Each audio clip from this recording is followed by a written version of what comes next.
सोचिए कि आज के समय पढ़ाई करना गुनाह है। एक और जहां सरकारें दावा करती हैं, बाकायदे अभियान चलाया जाता है, सर्व शिक्षा अभियान, और लोगों को शिक्षा से जोड़ा जाता है, बच्चों को शिक्षा से जोड़ा जाता है कि कोई भी बच्चा, कोई भी व्यक्ति अशिक्षित न हो। लेकिन क्या हो जब एक लड़की की शिक्षा ही उसके जीवन की सबसे बड़ी रुकावट बन जाए।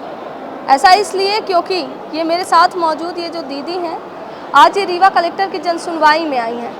न केवल आज आई हैं बल्कि कई महीनों से भटक रही हैं, चक्कर लगा रही हैं। और चक्कर लगाने का कारण ये है कि इनको घर से निकाल दिया गया है, इनके ससुराल से इनको निकाल दिया गया है। वजह है इनके ससुराल वालों का BPL कार्ड में नाम था, बाकायदे चीज़ें मिल रही थी, जो जाल लाभ होता है वो मिल रहा था। लेकिन अचानक सरपंच और सचिव द्वारा कहा गया कि तुम बहुत पढ़ी लिखी हो, इसलिए तुम्हारा नाम काट दिया गया है। क्या है पूरा मामला, जान लेते हैं। क्या नाम है? मेरा पल्लवी साकेत नाम हुआ है। कहाँ से आई हैं? मैं बुड़गमा से आई हूँ। कौन सी तहसील? मनिगमा तहसील, थाना भी मनिगमा लगता है।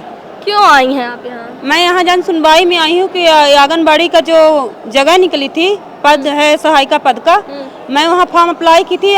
मेरा सिलेक्शन भी हुआ और सिलेक्शन होने के बाद जब ज्वाइन ऑर्डर मिलने के वक्त आया तो सरपंच और पटवारी पैसा लेके BPL से नाम काट के सरपंच अपने परिवार का मतलब करवा दिए हैं।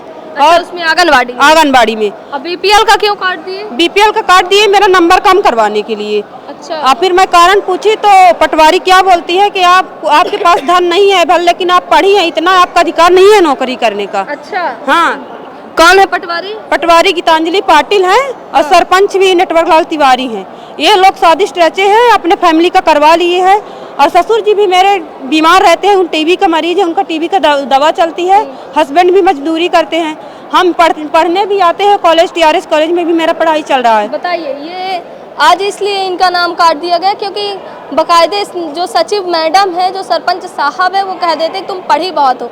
भाई पढ़ेगा नहीं इंसान तो बढ़ेगा कैसे?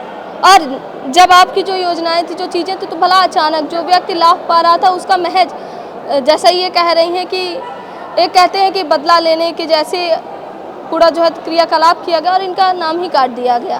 कह रही हैं कि जो चीज़ें मिल रही थी, जो आरक्षण मिल रहा था, उसके कारण इनका नाम काट दिया गया। फिर क्या बोला गया? आप गई होंगी, पूछी होंगी क्यों हमारा नाम काटा तो जो पक्का बना है मेरे बाबा ससुर का, उनका आवास आया था। अच्छा। तो उनका बना हुआ है, उनके बेटे का भी आया हुआ है। हाँ। मेरा 2 कमरा घर है, वो भी गिरा हुआ है। पटवारी खुद जाके, बाबा ससुर का अलग है और अलग है, मेरा अलग है। हाँ, मतलब पापा लोग 2 भाई हैं, तो उनका बड़े वाले लोगों का बना है। मेरे ससुर जी का नहीं आया, ना हस्बैंड का आया, ना जेठ जी का आया। वो दीवार भी गिरी हुई है, पटवारी अंदर जाके देखी भी, फिर भी पैसा लेके घोष लेके काम करवा दी इधर, मेरा नाम काट दिया। कौन दिया है घोष? घोष दी है वो क्या कहते हैं, रामचरित तिवारी। अच्छा। अपने बहू को करवा के। अच्छा। रामचरित खुद पटवारी लेके मेरे घर आए थे और नाम कटवाए हैं, देख के गए हैं कि हालत घर की ये है, लेकिन पता नहीं क्या क्या लिख के मतलब वहाँ जमा किए और धोखाधड़ी से ये हुआ। हमसे सिग्नेचर लेके गए हैं, हमसे गीतांजलि पाटिल क्या बोली पटवारी साहब की कि ये बोली है कि वो ये मतलब सिग्नेचर कर दो कि हम आए हैं सर्वे में और ले जा रहे हैं सर्वे करके कि आपके आवास नहीं है, जेठ ससुर का मतलब ठग करके ले गए आई। बताइए, गई थी काम करने, लेकिन जैसा ये आरोप लगा रही हैं पटवारी जी के ऊपर, जो पटवारी साहिबा हैं उनके ऊपर आरोप लगवा रही हैं कि किस प्रकार इनसे झूठ बोलकर ठग की गई और सिग्नेचर कर लिया गया और नौकरी के बाद यह कह दिया गया कि तुम पढ़ी नहीं, इतना पढ़ी हो इसलिए नौकरी नहीं मिलेगी। हाँ, तुम इतना पढ़ रही हो इसलिए तुम्हारा अधिकार नहीं है BPL में नाम रहने का, आप ना तुम्हारा अधिकार है नौकरी करने का। अच्छा, तो रखेंगे किसको नौकरी में? आपने पूछा नहीं कि जो पढ़ा लिखा नहीं है उसको नौकरी मिलेगी? तो हम सवाल ये खड़ा किए हैं कि मतलब हम जाएंगे तो मतलब कलेक्टर साहब से ऐसे बोलेंगे तो धमकी देते, कॉलेज आते तो मुझे रास्ते में भी छेड़छाड़ी नहीं होती है, धमकी दी। सरपंच की पटवारी उन्हीं का आदमी है, वो लोग नहीं सामने आता, आदमी लगाया हुआ है। तो सामने से मतलब जो कोई मतलब जो अगर हम अकेले निकलते हैं तो हमको रास्ता निकलना मुश्किल है। अच्छा। अगर कलेक्टर साहब भी नहीं सुन रहे हैं, कुछ कार्रवाई नहीं हो रही है, अगर मुझे रास्ते में कुछ होता है तो इसकी जिम्मेदारी कौन लेगा? अभी आप कहाँ रह रही हैं? अभी तो मैं मायके से आई हूँ, मैं मायके में रह रही हूँ 1 महीने। मायके में क्यों रह रही हैं? ससुराल में नहीं, ससुराल में ससुर जी का दवा भी चलती है, सास अकेले कमा नहीं पाती है, हस्बैंड भी है तो दवाई में पैसा पूरा चला जाता कमाते, तो रहती वहाँ नहीं हूँ क्योंकि मम्मी पापा से सपोर्ट लेके भी मेरा पेपर चल रहा है, तो वहाँ पेपर दे रही हूँ मम्मी के यहाँ रह के। सास ससुर परेशान तो नहीं करते? सास ससुर पहले परेशान करते थे, लेकिन अब मैं जाती नहीं हूँ, मायके में अभी रहती हूँ, तभी नहीं परेशान करते। जाते हैं तो ताना सुनना मिलता है, ताना कहते हैं मारते। तुम्हारे कारण है। हाँ, बोली है कि मेरे हस्बैंड भी, सास बोलती है कि मेरे मतलब जो है आदमी तो बीमार है, तुमको कैसे खिलाएंगे, हम अपना पेट पाले, आदमी का पेट पाले कि तुम्हारा पाले। बताइए, ये मजबूर हैं और मजबूर है, कोई सुनवाई नहीं हो रही। कहा जाता है कि तुम मायके जाओ, हम तुम्हारा पेट कैसे पालें।